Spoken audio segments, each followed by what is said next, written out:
But we had to cut it down so we could. For time. To start a private investigation firm. I'll be your first client. This 50 find out everything. Something that y'all don't know. Breaking news. Something that I've never told anybody.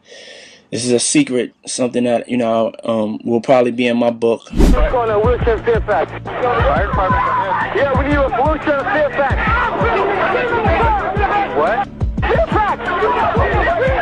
We're man shot in our car right now.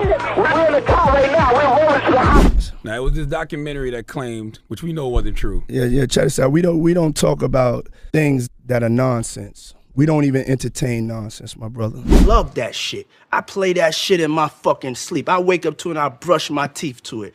I like this shit too. Come on, man. Be honest. Did you like it? Hell fucking no. Don't ever ask me that fucking question again. There's something fucking wrong with you. Or you know that shit was hard. Yeah. No, I mean, we wouldn't even get into nonsense like that. You know what I'm saying? It's nonsense. Which we never believed, by the way. Yeah, thank you. Yeah, well, everything couldn't make it. It was only 4 episodes, right? We had to pick and choose things. 50 Cent said in a recent interview, smirking the way he does when he knows something we don't. Like even in an area where he chooses to date people who he knows previously dated someone. Like a woman that was dating Tupac. Wow, we had to cut it down. So, everyone starts to feel a little more uncomfortable when they see other people telling their truth. Those were 50's exact words. But behind that casual laugh, there's something chilling. Because if this was what made the final cut, imagine what didn't. The deleted scenes from The Reckoning aren't just throwaway moments or filler interviews. According to insiders close to the production, they're the real bombshells. The footage Netflix allegedly refused to air. These aren't rumors pulled from thin air. These are hours. 140 hours to be exact. And 50 Cent does have 140 additional hours of unreleased Diddy footage that he did not use inside of the documentary. And people are saying that this footage will not only just add more time to Diddy's sentence, but Diddy might not ever get out. And in this unreleased footage, there's a guy named Neil who allegedly works right under Diddy. They say he is on tape, literally tampering with witnesses, giving out addresses, bribing people by offering money, telling them that they'll pay for their lawyers. The type of shit that would definitely be considered witness tampering, obstruction of justice, just to name a few. And with this footage being in the hands of 50 Cent, I think it's only a matter of time before this footage sees daylight. Of unfiltered recordings, candid confessions, and behind-the-scenes chaos that could completely reshape the story of Sean Diddy Combs. The question everyone's asking is simple. If the version we saw was already explosive, what could possibly be so dangerous that Netflix had to bury it? Whispers point to a list of high-profile names appearing or being referenced in the raw footage. Names no one expected to be connected. Jay-Z, Will Smith, Justin Bieber, Usher, Nicki Minaj, Kanye West, Michael B., Jordan, Prince Harry, Kim Kardashian. Sources claim their presence. Some direct, some hinted. Added a whole new layer of complexity to the story. Moments of awkward silence during interviews, sudden topic changes, and cutaway edits that now seem a little too convenient all make sense when you realize how much was left out. And here's the kicker. 50 Cent has already hinted that Netflix didn't just trim the show for pacing, they trimmed it for protection. As he put it, deleted scenes 50 Cent couldn't show in the Diddy doc, the moments Netflix allegedly banned. 140 hours of unedited tape, only 4 episodes released. What's buried could rewrite the entire narrative of Diddy's legacy and expose connections that reach far beyond the bad boy empire. Because when powerful people are involved and their names start showing up on tape, the rules change. And suddenly, what's entertainment to us becomes evidence to someone else. It started with a cryptic Instagram post that barely anyone took seriously at first. 50 Cent uploaded a photo of himself with a caption that read, 140 hours of footage. I don't understand why he filmed himself, but I'm glad he did. Fans thought it was just trolling, another jab at Diddy's expense. But the tone shifted when insiders confirmed the footage was very real.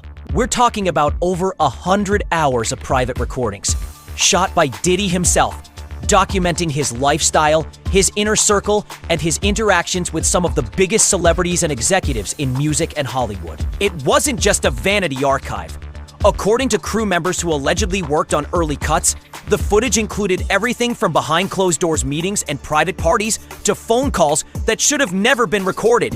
Listen up, you clown Marlon. Those 4 hours of The Reckoning on Netflix, that's just the trailer I cut from my 140 hours of footage. This 140-hour tape doesn't just have him on it. It's got the parties, the deals, all those friends pretending they don't know him now. I've only shown a sliver, and they're already scrambling, turning on each other. Why does his lawyers quit? Because they know the evidence I have on their client is a losing hand. So save your breath, Marlon. The more you and your crew come at me in a panic, the more it shows you're guilty. These 140 hours are my proof. No phone call from prison is gonna save Diddy. He didn't just cross me, he pissed off people who won't stay silent anymore.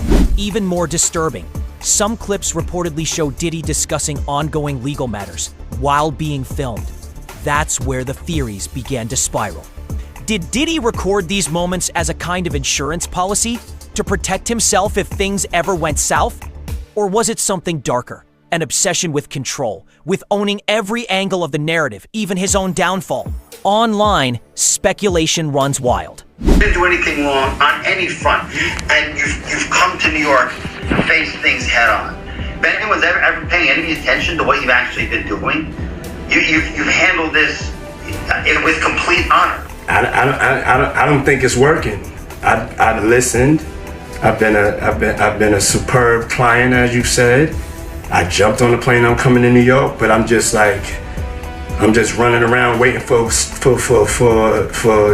shoe to drop. We're losing sight of the big picture, man. It's the middle of September and there's still no indictment. Bro, then you have to have a spokesman. You have to have some sort of comms to constantly be pushing that, man. Some believe those tapes include witness tampering, hush money discussions, and even off-the-record conversations between Diddy and lawyers or associates trying to contain the growing scandals. Others think the footage shows interactions with celebrities who never wanted to be seen in that context, moments that could destroy reputations if released. And here's where things get even murkier. Multiple sources have hinted that 50 Cent personally has access to portions of the footage. He's reportedly seen things that didn't make it into the final Netflix cut. And his social media posts seem to back that up. When he wrote, "The people supporting him will be very quiet when more comes out," it wasn't just a taunt. It was a warning. Think about it. 140 hours of raw, unfiltered material, with Diddy behind the camera documenting his own life in a way no one else ever could. If even a fraction of that footage shows what people think it does, it could explain why Netflix, a global platform worth billions, would rather cut entire storylines than risk the fallout. One producer reportedly said that even watching the rough cuts was like staring into the fall of an empire and realizing the emperor filmed every moment of it himself. So the real question isn't just what's on those tapes, it's why did Netflix stop at 4 episodes? Because if 50 Cent is right, if the uncut footage reveals everything he's hinting at, then The Reckoning wasn't just a documentary. It was the tip of a scandal iceberg that could pull down everyone connected to Sean Combs. And what's inside that footage could silence everyone still defending him. Behind every headline and every edited scene, there's the footage we weren't supposed to see. The clips that never made it past Netflix's legal department. I'm still in this movie, and I just know the ending, and that it's going to end happily ever after. Not only was he abusive to me from an employer-employee standpoint, he was also abusive to me in other ways. And according to people who've worked on The Reckoning, that's where the real story begins. Rumors swirl that Diddy's infamous private parties were unlike anything Hollywood had ever seen. A mix of extravagance, secrecy, and influence so powerful that guests signed non-disclosure agreements before even walking through the door. I heard that someone walked into the door and they saw Diddy naked in bed with 3 other men. You actually went to a party where Diddy was at? Yes. I'm gonna break this down for you. Diddy has multiple different parties. For the party that I went to, there was a separation. There's an upstairs and there's a downstairs. The upstairs is guarded by security guards. These Hollywood parties are done to transition you to the freak-out parties. I'm not gonna lie, the party where they select people to get groomed to the freak off parties were a lot of fun. That's why people go to them. I'm not gonna go too deep into that, but it's definitely someone to look into. This is what I heard that occurred at his party before anyone knew that he was sus, anyone knew that he was homosexual. And those guests, they weren't random faces. They were some of the most recognizable names in the world. Multiple insiders, including former staff and individuals tied to the documentary's production, claim that raw footage captured Justin Bieber, Usher, Nicki Minaj, Kanye West, Michael B., Jordan, Prince Harry, and Kim Kardashian, either appearing briefly on camera or being mentioned during private conversations filmed by Diddy himself. These moments reportedly weren't just celebrity cameos. They hinted at an entire social ecosystem of influence, one that blurred the line between mentorship, power, and manipulation. Guys, the leaked video of Justin Bieber partying with P. Diddy has just emerged and it looks horrifying. Bieber was not in his right state of mind. Here's the video. Oh, he's bad boy now. Look at that. Whoa, look at that. Here's your icon alert. Look at It's called, Does that look normal to you guys? What's going on here? He gets down on his knees, starts drinking. Diddy right there. Look at his eyes. One producer who viewed the early footage described it as half party, half pressure cooker. Like everyone knew they were being watched, but no one dared to break the illusion. In one rumored deleted sequence, Diddy is seen instructing his camera team to keep it rolling no matter what. Guests mingle uncomfortably while his lens lingers too long, capturing whispered conversations, body language shifts, and fleeting looks that tell more than words ever could. It's said that Netflix had to blur several faces entirely, not out of courtesy, but out of legal necessity. Some of those blurred moments allegedly involved high-profile figures who had no idea they were being filmed at all. One editor who worked briefly on the project claimed that half of what we cut was removed because lawyers warned us, if this airs, the lawsuits will start before the credits roll. Then there's what 50 Cent called the recruitment moments. On social media, he's hinted that certain interactions in the footage went far beyond friendly networking, and that those clips were worse than anything in the doc. The claim has fueled speculation that Diddy's gatherings served as more than just parties.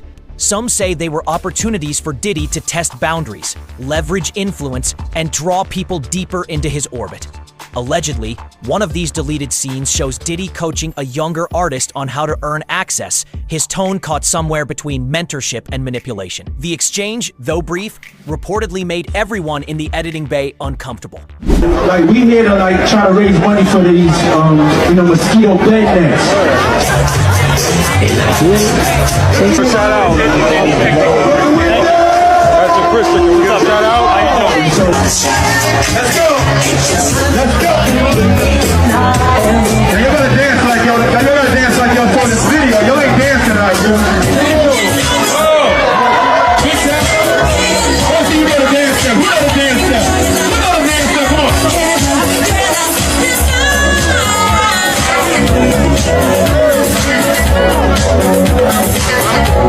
Hey, man, I'm so later.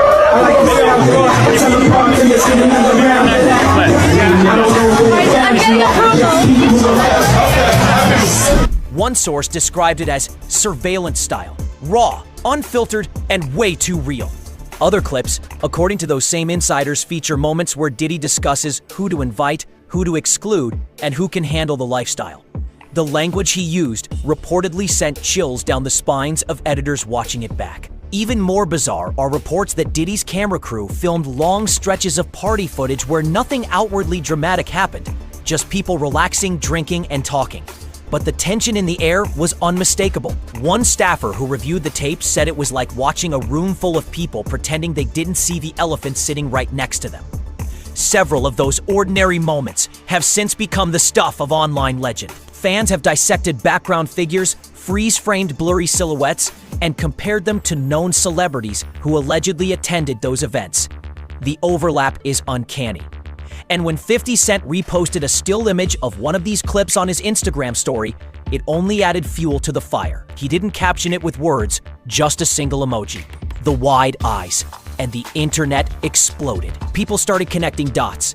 Justin Bieber's early days under Diddy's mentorship, Usher's history in the same circles, Nicki Minaj's brief collaborations, Kanye's business meetings, and even bizarre claims about a royal connection through Prince Harry's charity appearances. Some of it sounds impossible until you remember Diddy filmed everything. The deeper you go into these deleted scenes, the clearer one thing becomes. Netflix didn't pull this material because it wasn't believable. They pulled it because it was. Kick in the door, waving the 4-4. All you heard was Papa, don't hit me no more. Let's go. Kick in the door, waving the 4-4. Hey, hey, hey. An anonymous source allegedly tied to the production put it best. We didn't cut these scenes because they were fake. We cut them because they were real. Too real for the lawyers, too real for Netflix, and too real for the people still doing business with him. That's the chilling part. Because when you have that much star power, that much money, and that many secrets on film, even a billion-dollar company like Netflix has to draw the line somewhere. But Netflix's legal team didn't draw the line because the footage wasn't real. They drew it because it was too real. Out of everything captured in those 140 hours, the most shocking footage wasn't from the parties, or the celebrity cameos, or even the private confrontations. It was from behind closed doors, inside rooms where no cameras should have been rolling at all. According to multiple insiders tied to The Reckoning's production, one of the most disturbing deleted sequences shows Diddy's own legal team, his lawyers, advisors, and crisis managers, caught on tape during private strategy sessions, the kind of meetings that are supposed to be protected by the strictest form of confidentiality, attorney-client privilege. This was no accidental clip. The footage allegedly runs for hours, multiple meetings filmed over weeks, maybe months. Diddy, ever the self-documentarian, had reportedly instructed one of his team members to keep cameras rolling for record keeping. Just as not guilty. I want to have a life to be able to live. It's really going to be hard for me to take more hits than I take it, God forbid, get in front of a jury and have a chance. And so I'm having this emergency call because something has to give. We need the core theme to be, you didn't do anything wrong. You didn't do anything wrong on any front. And you've come to New York to face things head on. If anyone's ever paying any attention to what you've actually been doing, you've handled this with complete honor. We have to find somebody that'll work with us, whether they're from this country or from another country. It could be somebody that has dealt in the dirtiest of dirty business of media. But that decision might end up being one of the most catastrophic choices of his career. In 50 Cent's words, the tapes could spell trouble for Diddy's lawyers. That wasn't just bravado. According to reports, the footage shows Diddy's legal team discussing active lawsuits and federal investigations in incredible detail, including what evidence might exist, what witnesses could be unreliable, and how to contain the narrative before the press found out. Imagine that. Lawyers speaking freely, assuming privacy, only to realize their client had been filming every word. TMZ's Harvey Levin didn't hold back when this rumor hit the entertainment circuit. On air, Levin called the move career suicide on camera. He said flat out, "I've never seen anything like this in my career. You don't film your lawyers, especially not during an active federal case." And that's exactly why Netflix drew the line. The Netflix documentary about Diddy, Diddy The Reckoning, which 50 Cent produced, there's some footage there that had never been seen before. This is a photographer that Diddy hired to follow him around and document his life. That footage ended up going to 50 Cent and his production company, and it's kind of the centerpiece. Sold to them. Yes, was the centerpiece of the documentary. The reality is Mark Agnifilo, the person with whom he was speaking, actually won the case for him. This is a huge betrayal. Look, Agnifilo, there is no way he isn't outraged that Diddy was secretly recording him, and this ends up in this Netflix documentary. Legal analysts now believe this was the single biggest reason for the show's heavy censorship. The footage was reportedly so sensitive that it risked interfering with Diddy's ongoing legal proceedings. Everything from witness testimony to case strategy could have been compromised. Even Netflix's own legal department reportedly warned producers that airing any of it could expose the platform to obstruction claims or contempt filings from the federal court. So they cut it completely. Not one frame from those meetings made it to air, but that doesn't mean it disappeared. Sources close to the post-production process say those clips still exist, locked away on encrypted drives, marked, logged, and off-limits. And yet, 50 Cent's cryptic comments online suggest otherwise. He's hinted more than once that he's seen things the public hasn't, and his tone changed the moment the lawyer tapes became public knowledge. Some believe he obtained access through back-channel sources connected to the editing process.